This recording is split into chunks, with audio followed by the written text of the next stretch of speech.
Isn't it wild how the people we look up to the most are often the ones who hurt us the deepest? It's not just disappointment, it feels personal. It shakes something in us we didn't even know could break. I think part of it is that we put these people, mentors, leaders, even friends or family, on a pedestal. We see their strengths, their wisdom, their influence, and it's easy to forget they're human. But then something happens. Maybe they fail us, betray us, or just show us a side of themselves we weren't ready to see. And it's like the ground beneath us cracks. And in that moment, it feels like something they've taught us or stood for is in question. What I've learned though is that when someone we look up to lets us down, it's an opportunity. Now don't get me wrong, it's painful and it takes time to process. But God doesn't waste pain. He uses it to shift our focus and to teach us something deeper. I think sometimes we get so wrapped up and look into people for guidance or approval that we forget the only one who will never fail us is God. When someone disappoints us, it's like a reminder to realign, to put him back at center. But I'll be honest, I've been in situations where I was angry about it. Like, God, why would you let this happen? This person was supposed to be an example, someone I could trust. And I realized sometimes he allows those moments to show us where we've placed our faith.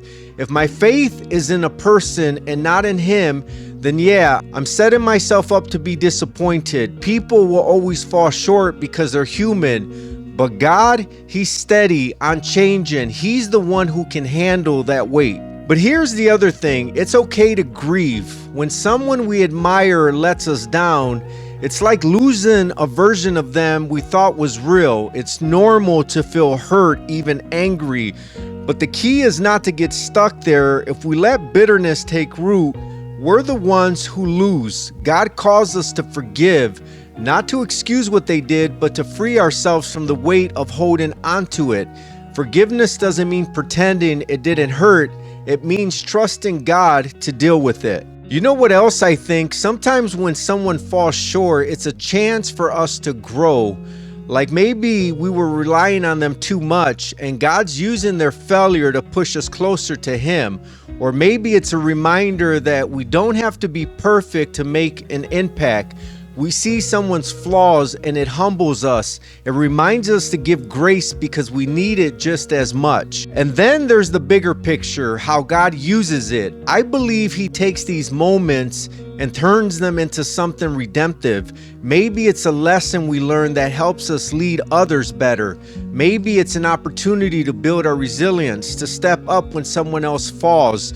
Or maybe it's about humility, about remembering that the real strength and wisdom we seek isn't in people, but in him. At the end of the day, it comes down to trust. Trusting that even when people let us down, God doesn't. Trusting that he's working all things together for our good, even when it doesn't feel like it. And trusting that he can use broken people, including us, to do incredible things. So yeah, it's hard when someone we look up to falls short. It hurts, but maybe that pain is an invitation, a chance to shift our perspective, to lean into God's faithfulness and to grow into the person he's calling us to be, because he's the one who never fails, even when everyone else does.